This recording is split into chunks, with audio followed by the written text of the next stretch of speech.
All right, this is what we're going to try to make right here. So let's go Adobe Illustrator, new, make a HD TV, whatever that says. And first thing I like to do is get rid of the checkerboard. Grab the text tool. I like to put it in the top left over here. Then click on V or click on this direct select, or what is that called? Selection tool. Okay, so this is the direct selection. Okay, then I mouse over a corner, hold shift and pull until it fills up the screen. Then I double click so it gets the cursor in here. And hit enter, and I think I'll make the Ipsum capital. All right, now I'm gonna click out over here just to let go of the text, and I'm gonna hit V on the keyboard so it gives me this. I usually really try to get in the habit of just hitting V instead of clicking up here. The less I can do with the mouse, the better. So now I'm just going to select that, and let's do center. I don't know why it throws it over there, but then I'm going to hit center here, and now we're really centered. Unfortunately, you can see there's a little space right here and a little space right there, and that's just because when we wrote this originally, there was a space. Well, actually, the computer wrote it, but I'm going to get rid of that extra space if I can. Okay, enter there. Now, while the text tool or while the cursor's inside this text box, if I hit Control A, that'll grab everything, and then I can. That's interesting. Left align is throwing it over there. Oh, it must be aligning to the middle of the screen. I don't know. Anyways, click out, hit V, and click it again. Center it. And I think I'll center it vertically too.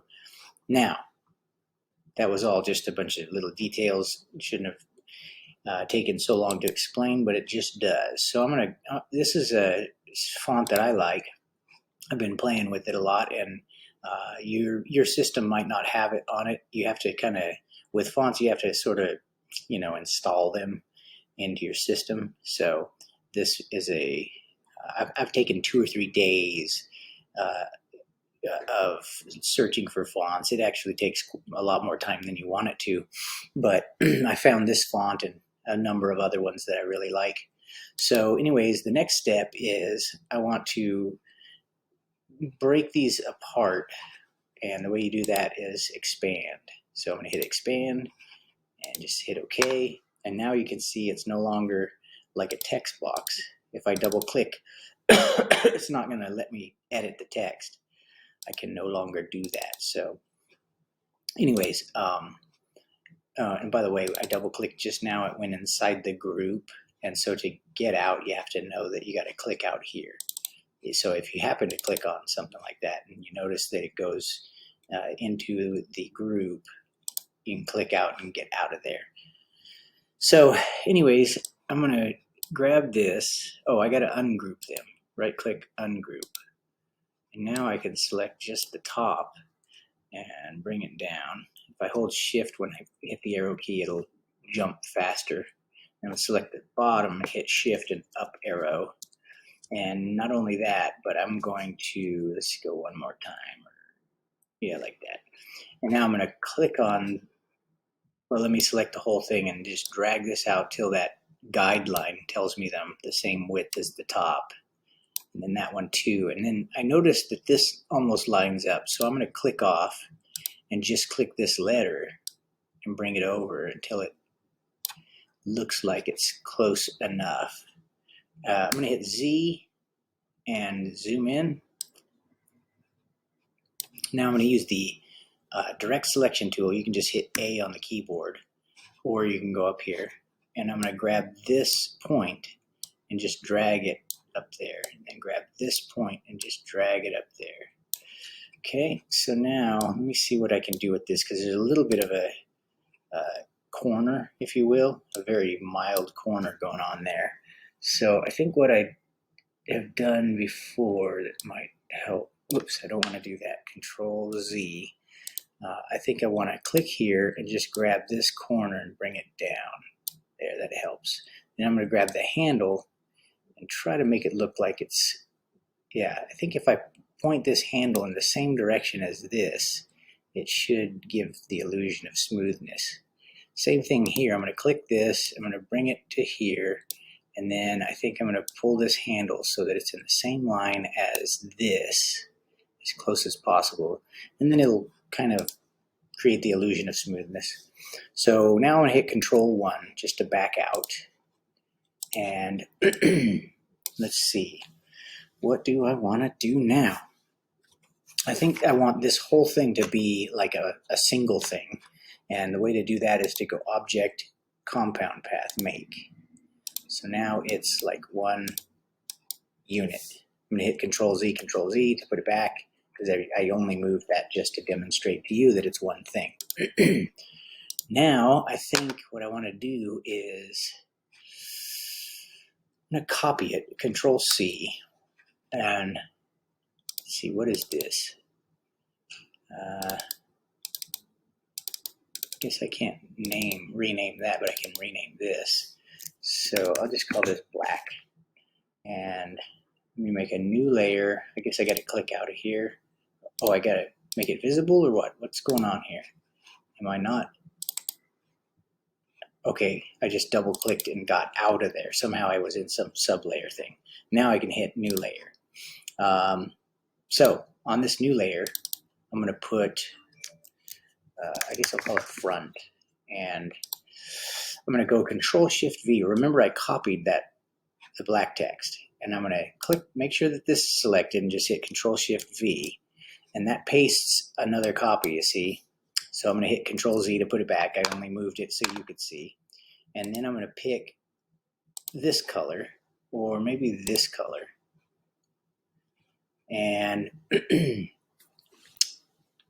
let's see. I think I'm going to hide this. I'm going to call this tan. And then I'm just going to hide it for now, and we're going to do something with the black text. What we'll do is I'm going to drag out a copy, and if you hold Alt on the keyboard and just drag, it'll make a copy. And if you hold Shift, it will go horizontal or vertical or diagonal, 45 degrees. So that's what I'm going to do, is go 45 degrees diagonal, and then I'm going to let go of the mouse and then let go of the Alt and Shift. All right, so now we've got these two black texts sort of offset from each other. I'm going to just swipe over so I grab both of them. We're going to do this thing. Actually, let me show you. Let me make this come out even further, just so you can see what's really happening here. Now I'll select them both, and I'll go Object, Path, no, Blend, Make. Okay, so what's going on here now is it's making a blend, but you can't, you'll understand it better if I go back to Blend and say Blend Options. And if I say Specified Steps, and I make it like 2, and then hit Preview, notice what it does. There's 1, 2 steps in between these two. So now if I go 3, and then uncheck and recheck, you can see now there's more. So if I go 10, now you can see there's 10. So I'm basically increasing the resolution.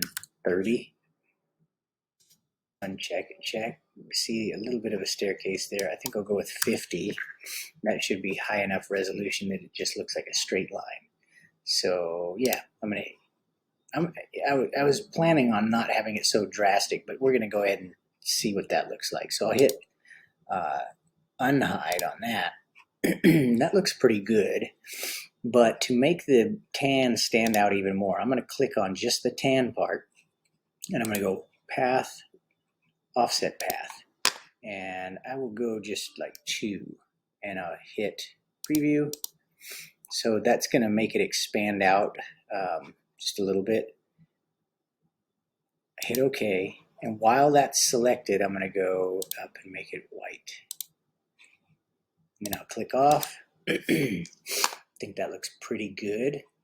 Now, let me hide this layer, the tan layer, and let's do, how about we grab this whole thing and we go Right now it's actually making a bunch of copies, but the only ones that are actually real, or this is the way I like to think of it, the only ones that are actually real are the endpoints, you know, this one and that one. So if we want it to all actually be stuff, we got to go expand. That'll cause it to be treated like lines. Now it's being treated like lines. That's why it looks like that. Because I guess lines, when you click on them, they have a blue outline. So, or not so much outline, but anyways, they're indicated with a blue line. But I'm going to go expand again. This might take a moment or not. Okay, so did that do it? Let me do expand one more time. Yeah, I'm guessing that's good. And it's just going to look like that when I select it. But I'm going to go compound path, make, just so it is treated like one big thing. And now I'll go black. Hopefully that fixes the problem. Yeah, when I click off of it, it looks right. So now if I bring back the tan, it still just looks like that. But what I want to be able to do with this is make a copy, and I'm going to make a new layer, and I'll say back. We'll scoot it down so it's the lowest. Yeah, maybe background is probably better because this says black, and then background will be more obvious what it is. So if I hide everything except for the background, and I hit Control Shift V, it'll put it down in exactly the same position as it was when I copied it. So if I unhide this, you'll just see that is in front of that. So hold on. Yeah, let me click off here. There. So you can see this is unhid. Excuse me, it is hidden. But anyways, what I'm trying to get at is that this background is in the same position as the black stuff. So if I click right here, and then I arrow key up and left, maybe I'll hit shift so it goes quicker. Maybe it'd be better just to grab it with the mouse and move it. Okay, wait, that's further than I wanted it to go, and it's just going on its own now. Come on, stop moving. I did it way too many times. Okay, I'm gonna hit Control Z so it goes back. Oh, it only went back one. All right, I'm just gonna grab it with the mouse and move it until it's in position about where I want it to be, right there. Okay, so now I'm gonna hide everything, and we're gonna do this diagonal thing. I'm gonna make a diagonal line holding Shift, and gotta try to make it span big enough so that if you went diagonal here, it would cover it. And here it's covering it too. All right, so there's my diagonal line, but right now it has no color, no fill, no nothing. So I'm gonna select black, and then I think I'll go with, well, one might actually be fine. Let's just stick with one. And I'm gonna hit Alt and drag, and I'm gonna hold Shift also so it goes in a perfect diagonal line. And I guess it's not gonna make it up there. I'm gonna hold space bar so I can move like this, and now I will grab it again and hit Alt and space bar. See how space bar keeps it constrained to a perfect diagonal? All right, now, while this is selected, and I'm gonna hit Shift so I can select that too, while both of those lines are selected, I'm gonna go Object, Blend, Make. All right, now that might be, now let's go finer. I'm gonna go Blend. So we made a blend, and now I'm gonna hit Blend Options so I can make more steps. Specified steps 100. I guess we'll go with 150 and see what that looks like. So let me unpreview and repreview. Okay, maybe 200. 200, unpreview, and then preview again. That's better. So I'm going to hit OK. And now while it's still selected right now, remember when you're doing a blend, the end points are the only ones that are actually real. The rest is being calculated by the computer. So to turn it to real, I have to hit expand.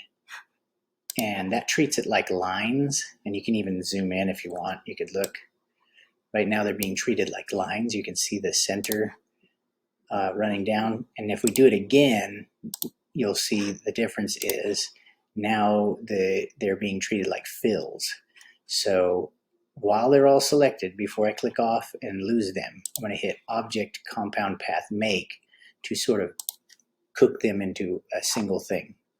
And for whatever reason, you lose the color, so I'm going to go back here and hit black. Now I'll hit Control-1 to zoom out. And what we've got is this and the other letters underneath. And I'm pretty sure I made all the letters underneath into a compound path. So if I just select all of it and go, what do we want to do? We want to do a pathfinder. We want to do intersect, I think. Let's see what happens. Yeah, maybe. No, I don't know about that. Oh, there we go. When you click off, you can see it. So that's what I wanted, is to use the letters to sort of cut out the diagonal lines. And now if we unhide stuff, you'll see the effect. Yeah, very cool. So that's how you do that. Enjoy. Like and subscribe.